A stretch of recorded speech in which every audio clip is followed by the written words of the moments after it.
អាមេរិកត្រៀមកងទ័ពនិងសហភាពទំនើបទៅកាន់កូរ៉េខាងត្បូងត្រៀមធ្វើសង្គ្រាមជាមួយចិននៅកោះតៃវ៉ាន់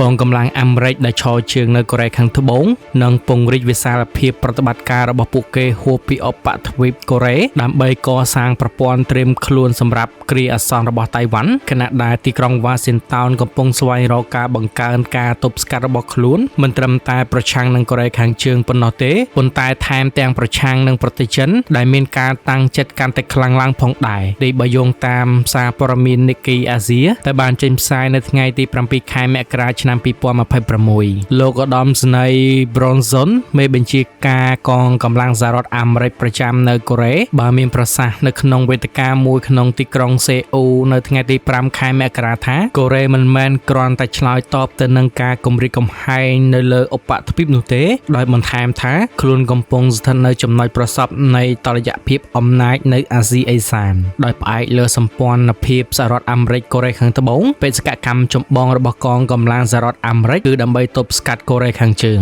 សហរដ្ឋអាមេរិកបានដាក់ពង្រាយកងកម្លាំងដើម្បីការពារកូរ៉េខាងត្បូងបន្ទាប់ពីបទឈប់បាញ់នៃសង្គ្រាមកូរ៉េក្នុងឆ្នាំ1953ដោយសារតែការពង្រីកយោធារបស់ចិននៅតែបន្តឥតឈប់ឈរទីក្រុងវ៉ាស៊ីនតោនកំពុងវាយតម្លៃឡើងវិញនៅវិសាលភាពនៃប្រតិបត្តិការរបស់ខ្លួនក្នុងកំឡុងពេលទស្សនកិច្ចនៅកូរ៉េខាងត្បូងកាលពីខែវិច្ឆិកាកន្លងទៅរដ្ឋមន្ត្រីក្រសួងការពារជាតិអាមេរិកលោក Pete Hegseth បានប្រាប់សន្និសីទសារព័ត៌មានមួយថាមិនមានការសង្ស័យទេថាភាពបត់បែនសម្រាប់ការត្រៀមលក្ខណៈក្នុងតំបន់គឺជាអ្វីមួយដែលយើងនឹងពិនិត្យមើលប៉ុន្តែយើងផ្ដោតលើសម្ព័ន្ធមិត្តរបស់យើងនៅទីនេះដើម្បីធានាថាការគម្រាមកំហែងរបស់កូរ៉េខាងជើងមិនមែនជាការគម្រាមកំហែងដល់សាធារណរដ្ឋកូរ៉េទេដោយសំដៅទៅលើឈ្មោះផ្លូវការរបស់កូរ៉េខាងជើងគឺសាធារណរដ្ឋប្រជានិមិត្តប្រជាធិបតេយ្យកូរ៉េទន្ទឹមនឹងនេះទីក្រុងសេអ៊ូលចង់ឲ្យការការពារឧបទ្វីបកូរ៉េក្លាយជាគោលបំណងចម្បងរបស់កងកម្លាំងសហរដ្ឋអាមេរិក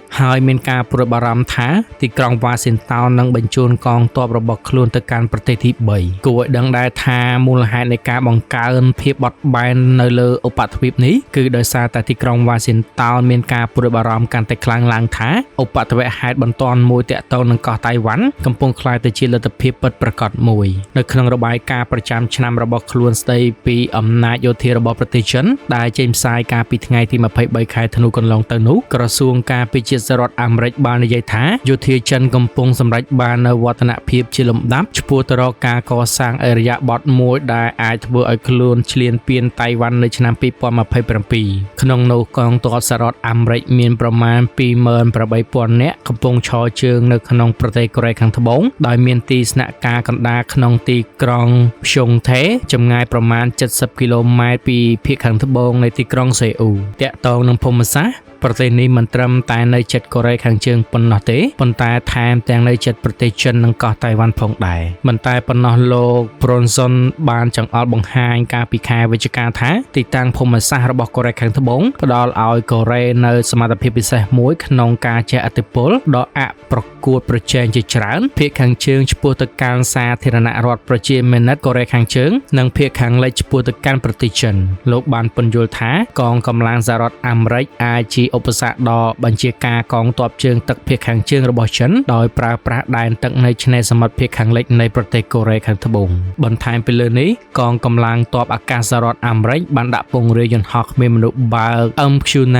Reaper ទៅកាន់មូលដ្ឋានទ័ពអាកាសសហរដ្ឋអាមេរិកនៅក្នុងទីក្រុង Gansan ភាគខាងលិចនៃប្រទេសកូរ៉េខាងត្បូងកាលពីខែកញ្ញាកន្លងទៅខណៈដែលយន្តហោះគ្មានមនុស្សបើកនេះត្រូវបានប្រើប្រាស់គោលបំណងវឹកហាត់ការពីអតីតកាលប៉ុន្តែនេះជាលើកដំបូងហើយដែលវាត្រូវបានដាក់ពង្រាយជាអចិន្ត្រៃយ៍នៅក្នុងប្រទេសកូរ៉េខាងត្បូងដោយក្រៅពីការតាមដានចលនារបស់កូរ៉េខាងជើងយន្តហោះគ្មានមនុស្សបើកនេះក៏អាចត្រូវបានដាក់ពង្រាយដើម្បីតាមដានប្រទេសចិននៅក្នុងសមុទ្រលឿងផងដែរគួរជម្រាបផង ដែរថាយោធាសហរដ្ឋអាមេរិកមានការព្រួយបារម្ភជាពិសេសអំពីខ្សែសង្វាក់កោះទី1ដែលលាតសន្ធឹងពីកោះអូគីណាវ៉ាដល់តៃវ៉ាន់និងហ្វីលីពីនថ្មីនេះយោធាចិនបានធ្វើសកម្មភាពនៅក្នុងមហាសមុទ្រប៉ាស៊ីហ្វិកដែលលាតសន្ធឹងហួសពីខ្សែសង្វាក់កោះទី1រហូតដល់ខ្សែសង្វាក់កោះទី2ដែលលាតសន្ធឹងពីកោះអូកាសាវ៉ារ៉ារបស់ជប៉ុនដល់កោះកាំទស្សនៈរបស់ប្រទេសចិនខ្សែកោះទី1គឺជាខ្សែបន្ទាត់ការពារជុំវិញដែនទឹកឆ្នេរសមុទ្ររបស់ខ្លួន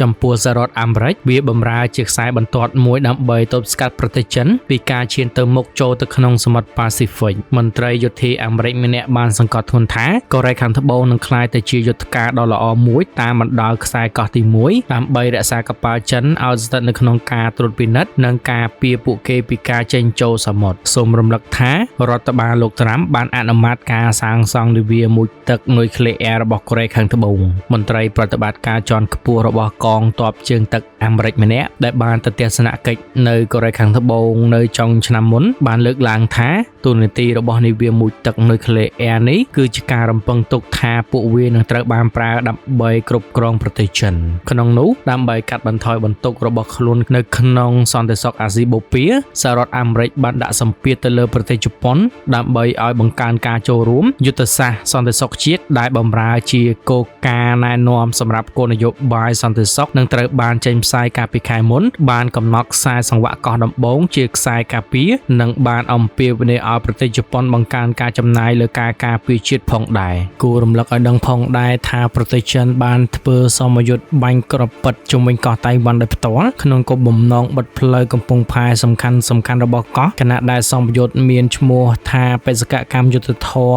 2025ដែលបានចាប់ផ្ដើមនោះត្រូវបានទីក្រុងតៃប៉េរិះគន់ថាជាការគម្រាមកំហែងយោធាពីទីក្រុងប៉េកាំងយ៉ាងណាសមយុទ្ធទាំងនេះហាក់ដូចជាមានគោលបំណងត្រួតពិនិត្យប្រធានាធិបតីតៃវ៉ាន់លោកឡៃឈីងតេដែលទីក្រុងប៉េកាំងចាត់ទុកថាជាអ្នកគាំទ្រឯករាជ្យនិងប្រធានាធិបតីអាមេរិកដូណាល់ត្រាំដែលរដ្ឋបាលរបស់លោកបានអនុម័តការនាំចេញអាវុធទៅកាន់កោះតៃវ៉ាន់ការបង្ហាញកម្លាំងចុងក្រោយនេះកើតឡើងបន្ទាប់ពីការលក់អាវុធយ៉ាងច្រើនទៅកាន់ទីក្រុងតៃប៉េដោយសហរដ្ឋអាមេរិកអ្នកគាំទ្រសន្តិសុខដ៏សំខាន់របស់តៃវ៉ាន់និងការអធិប្បាយពីនាយករដ្ឋមន្ត្រីជប៉ុនថាការប្រើប្រាស់កម្លាំងប្រឆាំងនឹងតៃវ៉ាន់អាចទាមទារការឆ្លើយតបផ្នែកយោធាពីទីក្រុងតូក្យូទីក្រុងប៉េកាំងបានព្រមានថាកងកម្លាំងខាងក្រៅដែលបំពាក់អាវុធដល់ទីក្រុងតៃប៉េនឹងរុញច្រានច្រកសមុទ្រតៃវ៉ាន់ឲ្យធ្លាក់ចូលទៅក្នុងស្ថានភាពដ៏គ្រោះថ្នាក់នៃសង្គ្រាមដែលជិតមកដល់ជាពិសេសការប៉ុនប៉ងណាមួយដើម្បីបញ្ឈប់ការបង្រួបបង្រួមរបស់ចិនជាមួយតៃវ៉ាន់និងបរាជ័យទាំងស្រុងប៉ុន្តែចិនមិនបាននិយាយឲ្យចំឈ្មោះប្រទេសណាមួយនោះឡើយទីក្រុងប៉េកាំងបាននិយាយនៅក្នុងសមយុទ្ធថាខ្លួនកំពុងធ្វើការវឹកវើបាញ់គ្រាប់ពិតលើគោលដៅសមុទ្រនៅភាគខាងជើងនិងភាគនិរតីនៃកោះតៃវ៉ាន់ក្នុងសមយុទ្ធទ្រង់ទ្រាយធំដែលពាក់ព័ន្ធនឹងនាវាពិឃាតនាវាចម្បាំងយន្តហោះចម្បាំងយន្តហោះទម្លាក់គ្រាប់បែកយន្តហោះគ្មានមនុស្សបើកនិងបានសាកល្បងសមត្ថភាពប្រតិបត្តិការរួមគ្នារវាងសមុទ្រនិងដែនអាកាសដើម្បីយកឈ្នះសត្រូវប៉ុន្តែប៉ុណ្ណោះអ្នកនាំពាក្យយោធាលោកស៊ីយីបានបញ្ជាក់បន្ថែមទៀតថាទីក្រុងប៉េកាំងនឹងបញ្ជូនកងទ័ពជើងគោកជើងទឹករួមទាំងកងកម្លាំងរ៉ុកកែតសម្រាប់ធ្វើសមយុទ្ធសង្គ្រាមដោយផ្ដោតលើការល្បាតរួមគ្នាត្រៀមប្រយុទ្ធតាមសមុទ្រអាកាសនិងការបិទផ្លូវកំពង់ផែរួមទាំងតំបន់សំខាន់ក៏ដូចជាការរារាំងគ្របវិមាត្រនៅខាងក្រៅខ្សែសង្វាក់នៃកោះលោកថាសមយុទ្ធនេះគឺជាការប្រមានយ៉ាងម៉ឺងម៉ាត់ប្រឆាំងនឹងកងកម្លាំងបបាយខ្លួនឯករាជ្យតៃវ៉ាន់និងសកម្មភាពស្របច្បាប់និងចាំបាច់ដើម្បីការពារអធិបតេយ្យភាពនិងឯកភាពជាតិរបស់ចិនហើយបានបដិសេធមិនច្រានចោលការប្រើប្រាស់សកម្មភាពយោធាដើម្បីដណ្ដើមយកលទ្ធិប្រជាធិបតេយ្យរបស់កោះនេះដាច់ខាតដោយឡែកអ្នកនាំពាក្យការិយាល័យប្រធានាធិបតីលោកស្រី Karen Kuo បានឆ្លើយតបថារដ្ឋាភិបាលកោះតៃវ៉ាន់បានថ្កោលទោសចិនចំពោះការមិនអើពើនឹងបទដ្ឋានអន្តរជាតិនិងការប្រើប្រាស់ការគម្រាមកំហែងផ្នែកយោធាដើម្បីគម្រាមកំហែងដល់ប្រទេសជិតខាងក្នុងនោះក្រសួងការពារជាតិក៏បានចេញផ្សាយថាខ្លួនបានរកឃើញយន្តហោះយោធាចិនចំនួន89 ខ្លួនគ្រឿងនៅចិត្តឆ្នេរសមុទ្រដែលជាចំនួនខ្ពស់បំផុតក្នុងរយៈពេលមួយថ្ងៃចាប់តាំងពីខែតុលាឆ្នាំ2024ជាងនេះពួកគេក៏បានរកឃើញនាវាចម្បាំងនិងនាវាឆ្មាំសមុទ្រចំនួន28គ្រឿងដូច្នេះសមយុទ្ធរបស់គណៈបកកុម្មុយនីសកាន់អំណាចចិនសបញ្ជាក់បន្ថែមទៀតអំពីលក្ខណៈរបស់ខ្លួនថាជាអ្នកឈ្លានពានដែលធ្វើឲ្យคล้ายជាអ្នកបំផ្លាញសន្តិភាពដ៏ធំបំផុតបន្ថែមពីលើនេះផងដែរប្រធានាធិបតីកោះតៃវ៉ាន់លោកឡៃឈីងតេបាននិយាយនៅដើមខែមករានេះថាតៃវ៉ាន់បដិញ្ញាការពារអធិបតេយ្យភាពរបស់ខ្លួននិងជំរុញវិស័យការពារជាតិរបស់ខ្លួនឲ្យកាន់តែខ្លាំងប្រឈមមុខនឹងការពង្រីកសម្ពាធចេះតែកើនឡើងរបស់ចិនបន្ទាប់ពីទីក្រុងប៉េកាំងបានបញ្ចប់ការធ្វើសមយុទ្ធយោធាទ្រង់ទ្រាយធំលោកឡៃឈីងតេបាននិយាយថាឆ្នាំខាងមុខនេះ2026នឹងក្លាយជាឆ្នាំដ៏សំខាន់សម្រាប់តៃវ៉ាន់ដោយបន្ថែមថាតៃវ៉ាន់ត្រូវតែរៀបចំផែនការអ្វីដែលអាក្រក់បំផុតប៉ុន្តែសង្ឃឹមអ្វីដែលល្អបំផុតគូបញ្ជាក់ឲ្យដឹងផងដែរថាមហាអំណាចយក្សចិនតែងតែទាមទារគ្រប់គ្រងតៃវ៉ាន់តាមបែបប្រជាធិបតេយ្យជាទឹកដីរបស់ខ្លួនហើយខ្លួនមិនបានច្រានចោលការប្រើកម្លាំងដើម្បីយកវាទៅក្រោមការគ្រប់គ្រងរបស់ចិននោះទេប៉ុន្តែតៃវ៉ាន់បានបដិសេធការអះអាងរបស់ចិនផងដែរកងកម្លាំងអាមេរិកដែលឈរជើងនៅកូរ៉េខាងត្បូងនិងពង្រីកវិសាលភាពប្រតិបត្តិការរបស់ពួកគេហួសពីអបទ្វីបកូរ៉េដើម្បីកសាងប្រព័ន្ធត្រៀមខ្លួនសម្រាប់គ្រាអាសន្នរបស់តៃវ៉ាន់ខណៈដែលទីក្រុងវ៉ាស៊ីនតោនកំពុងស្វែងរកការបង្កើនការទប់ស្កាត់របស់ខ្លួនមិនត្រឹមតែប្រឆាំងនឹងកូរ៉េខាងជើងប៉ុណ្ណោះទេប៉ុន្តែថែមទាំងប្រឆាំងនឹងប្រទេសចិនដែលមានការតាំងចិត្តកាន់តែខ្លាំងឡើងផងដែរដោយបើយោងតាមសារព័ត៌មាន Nikkei Asia ដែលបានចេញផ្សាយនៅថ្ងៃទី7ខែមករាឆ្នាំ2026លោកឧត្តមសេនីយ៍ Bronson មេបញ្ជាការកងកម្លាំងសហរដ្ឋអាមេរិកប្រចាំនៅកូរ៉េបានមានប្រសាសន៍នៅក្នុងវេទិកាមួយក្នុងទីក្រុងសេអ៊ូលនៅថ្ងៃទី5ខែមករាថាកូរ៉េមិនមែនគ្រាន់តែឆ្លើយតបទៅនឹងការគំរាមកំហែងនៅលើឧបទ្វីបនោះទេដោយបន្ថែមថាខ្លួនកំពុងស្ថិតនៅចំណុចប្រសពនៃតុល្យភាពអំណាចនៅអាស៊ីអេសានដោយផ្អែកលើសម្ព័ន្ធភាពសហរដ្ឋអាមេរិកកូរ៉េខាងត្បូងបេសកកម្មចម្បងរបស់កងកម្លាំងសហរដ្ឋអាមេរិកគឺដើម្បីទប់ស្កាត់កូរ៉េខាងជើងសហរដ្ឋអាមេរិកបានដាក់ពង្រាយកងកម្លាំងដើម្បីការពារកូរ៉េខាងត្បូងបន្ទាប់ពីបទឈប់បាញ់នៃសង្គ្រាមកូរ៉េក្នុងឆ្នាំ1953ដោយសារតែការពង្រីកយោធារបស់ចិននៅតែបន្តឥតឈប់ឈរទីក្រុងវ៉ាស៊ីនតោនកំពុងវាយតម្លៃឡើងវិញនៅវិសាលភាពនៃប្រតិបត្តិការរបស់ខ្លួនក្នុងកំឡុងពេលទស្សនកិច្ចនៅកូរ៉េខាងត្បូងកាលពីខែវិច្ឆិកាកន្លងទៅរដ្ឋមន្ត្រីក្រសួងការពារជាតិអាមេរិកលោក Pete Hegseth បានប្រាប់សន្និសីទសារព័ត៌មានមួយថាមិនមានការសង្ស័យទេថាភាពបត់បែនសម្រាប់ការត្រៀមលក្ខណៈក្នុងតំបន់គឺជាអ្វីមួយដែលយើងនឹងពិនិត្យមើលប៉ុន្តែយើងផ្ដោតលើសម្ព័ន្ធមិត្តរបស់យើងនៅទីនេះដើម្បីធានាថាការគម្រាមកំហែងរបស់កូរ៉េខាងជើងមិនមែនជាការគម្រាមកំហែងដល់សាធារណរដ្ឋកូរ៉េទេដោយសំដៅទៅលើឈ្មោះផ្លូវការរបស់កូរ៉េខាងជើងគឺសាធារណរដ្ឋប្រជានិមិត្តប្រជាធិបតេយ្យកូរ៉េទន្ទឹមនឹងនេះទីក្រុងសេអ៊ូលចង់ឲ្យការការពារឧបទ្វីបកូរ៉េក្លាយជាគោលបំណងចម្បងរបស់កងកម្លាំងសហរដ្ឋអាមេរិកហើយមានការព្រួយបារម្ភថាទីក្រុងវ៉ាស៊ីនតោននឹងបញ្ជូនកងទ័ពរបស់ខ្លួនទៅកាន់ប្រទេសទី3គួរឲ្យដឹងដែរថាមូលហេតុនៃការបង្កើនភាពបត់បែននៅលើឧបទ្វីបនេះគឺដោយសារតែទីក្រុងវ៉ាស៊ីនតោនមានការព្រួយបារម្ភកាន់តែខ្លាំងឡើងថាឧបទ្វីបហេតុបន្ទាន់មួយទាក់ទងនឹងកោះតៃវ៉ាន់កំពុងក្លាយទៅជាលទ្ធភាពពិតប្រាកដមួយនៅក្នុងរបាយការណ៍ប្រចាំឆ្នាំរបស់ខ្លួនស្ដីពីអំណាចយោធារបស់ប្រទេសចិនដែលចេញផ្សាយកាលពីថ្ងៃទី23ខែធ្នូកន្លងទៅនោះក្រសួងការពារជាតិសហរដ្ឋអាមេរិកបាននិយាយថាយោធាចិនកំពុងសម្រេចបាននូវវឌ្ឍនភាពជាលំដាប់ឆ្ពោះទៅរកការកសាងអរិយាប័ត្រមួយដែលអាចធ្វើឲ្យខ្លួនឈ្លានពានតៃវ៉ាន់នៅឆ្នាំ2027ក្នុងនោះកងទ័ពសហរដ្ឋអាមេរិកមានប្រមាណ 28,000 នាក់កំពុងឈរជើងនៅក្នុងប្រទេសកូរ៉េខាងត្បូងដោយមានទីស្នាក់ការកណ្ដាលក្នុងទីក្រុងព្យុងថេចម្ងាយប្រមាណ70គីឡូម៉ែត្រពីភាគខាងត្បូងនៃទីក្រុងសេអ៊ូលតាក់ទងនឹងភូមិសាស្ត្រប្រទេសនេះមិនត្រឹមតែនៅជិតកូរ៉េខាងជើងប៉ុណ្ណោះទេប៉ុន្តែថែមទាំងនៅជិតប្រទេសចិននិងកោះតៃវ៉ាន់ផងដែរមិនតែប៉ុណ្ណោះលោក Bronson បានចង្អុលបង្ហាញកាលពីខែវិច្ឆិកាថាទីតាំងភូមិសាស្ត្ររបស់កូរ៉េខាងត្បូងផ្ដល់ឲ្យកូរ៉េនៅសមត្ថភាពពិសេសមួយក្នុងការជះឥទ្ធិពលដ៏អប្រក កួតប្រជែងជាច្រើនភាគខាងជើងឆ្ពោះទៅកាន់សាធារណរដ្ឋប្រជាមានិតកូរ៉េខាងជើងនិងភាគខាងលិចឆ្ពោះទៅកាន់ប្រទេសចិនលោកបានពន្យល់ថាកងកម្លាំងសហរដ្ឋអាមេរិកអាចជាឧបសគ្គដល់បញ្ជាការកងទ័ពជើងទឹកភាគខាងជើងរបស់ចិនដោយប្រើប្រាស់ដែនទឹកនៅឆ្នេរសមុទ្រភាគខាងលិចនៃប្រទេសកូរ៉េខាងត្បូងបន្ថែមពីលើនេះកងកម្លាំងទ័ពអាកាសសហរដ្ឋអាមេរិកបានដាក់ពង្រាយយន្តហោះគ្មានមនុស្សបើក MQ-9 Reaper ទៅកាន់មូលដ្ឋានទ័ពអាកាសសហរដ្ឋអាមេរិកនៅក្នុងទីក្រុង Gansan ភាគខាងលិចនៃប្រទេសកូរ៉េខាងត្បូងកាលពីខែកញ្ញាកន្លងទៅខណៈដែលយន្តហោះគ្មានមនុស្សបើកនេះត្រូវបានប្រើប្រាស់គោលបំណងវឹកហាត់ការពីអតីតកាលប៉ុន្តែនេះជាលើកដំបូងហើយដែលវាត្រូវបានដាក់ពង្រាយជាអចិន្ត្រៃយ៍នៅក្នុងប្រទេសកូរ៉េខាងត្បូងដោយក្រៅពីការតាមដានចលនារបស់កូរ៉េខាងជើងយន្តហោះគ្មានមនុស្សបើកនេះក៏អាចត្រូវបានដាក់ពង្រាយដើម្បីតាមដានប្រទេសចិននៅក្នុងសមុទ្រលឿងផងដែរគួរជម្រាបផងដែរថាយោធាសហរដ្ឋអាមេរិកមានការព្រួយបារម្ភជាពិសេសអំពីខ្សែសង្វាក់កោះទី1ដែលលាតសន្ធឹងពីកោះអូគីណាវ៉ាដល់តៃវ៉ាន់និងហ្វីលីពីនថ្មីនេះយោធាចិនបានធ្វើសកម្មភាពនៅក្នុងមហាសមុទ្រប៉ាស៊ីហ្វិកដែលលាតសន្ធឹងហួសពីខ្សែសង្វាក់កោះទី1រហូតដល់ខ្សែសង្វាក់កោះទី2ដែលលាតសន្ធឹងពីកោះអូកាសាវ៉ារ៉ារបស់ជប៉ុនដល់កោះកាំទស្សនៈរបស់ប្រទេសចិនខ្សែកោះទី1គឺជាខ្សែបន្ទាត់ការពារជុំវិញដែនទឹកឆ្នេរសមុទ្ររបស់ខ្លួន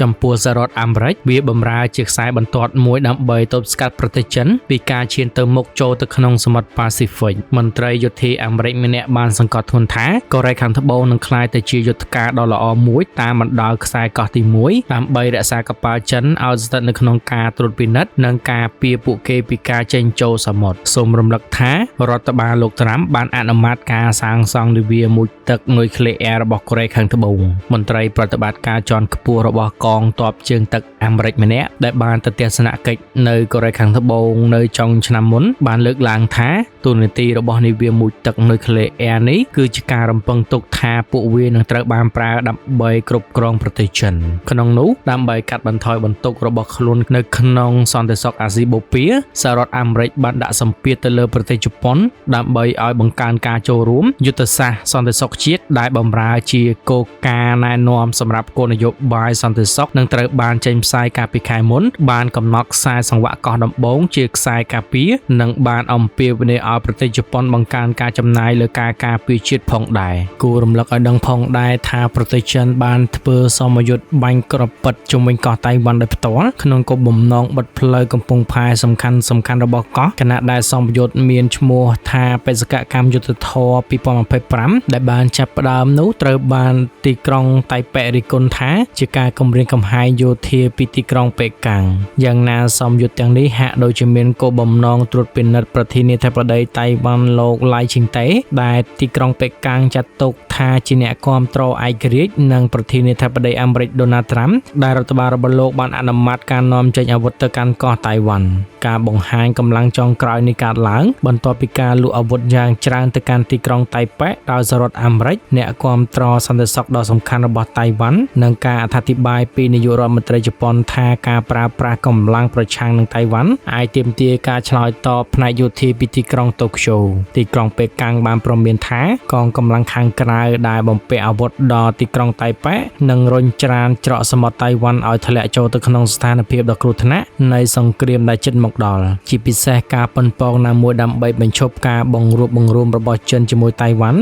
និងបរាជ័យទាំងស្រុងប៉ុន្តែចិនមិនបាននិយាយឲ្យចំឈ្មោះប្រទេសណាមួយនោះឡើយទីក្រុងប៉េកាំងបាននិយាយនៅក្នុងសមយុទ្ធថាខ្លួនកំពុងធ្វើការវឹកវើបាញ់គ្រាប់ពិតលើគោលដៅសមុទ្រនៅភាគខាងជើងនិងភាគនិរតីនៃកោះតៃវ៉ាន់ក្នុងសមយុទ្ធទ្រង់ទ្រាយធំដែលពាក់ព័ន្ធនឹងនាវាពិឃាតនាវាចម្បាំងយន្តហោះចម្បាំងយន្តហោះទម្លាក់គ្រាប់បែកយន្តហោះគ្មានមនុស្សបើកនិងបានសាកល្បងសមត្ថភាពប្រតិបត្តិការរួមគ្នារវាងសមុទ្រនិងដែនអាកាសដើម្បីយកឈ្នះសត្រូវប៉ុន្តែប៉ុណ្ណោះអ្នកនាំពាក្យយោធាលោកស៊ីយីបានបញ្ជាក់បន្ថែមទៀតថាទីក្រុងប៉េកាំងនឹងបញ្ជូនកងទ័ពជើងគោកជើងទឹករួមទាំងកងកម្លាំងរ៉ុកែតសម្រាប់ធ្វើសមយុទ្ធសង្គ្រាមដោយផ្ដោតលើការល្បាតរួមគ្នាត្រៀមប្រយុទ្ធតាមសមុទ្រអាកាស និងការបិទផ្លូវកំពង់ផែរួមទាំងតំបន់សំខាន់ៗក៏ដូចជាការរារាំងគ្របវិមាត្រនៅខាងក្រៅខ្សែសង្វាក់នៃកោះលោកថាសមយុទ្ធនេះគឺជាការប្រមានយ៉ាងម៉ឺងម៉ាត់ប្រឆាំងនឹងកងកម្លាំងបបាយខ្លួនឯករាជ្យតៃវ៉ាន់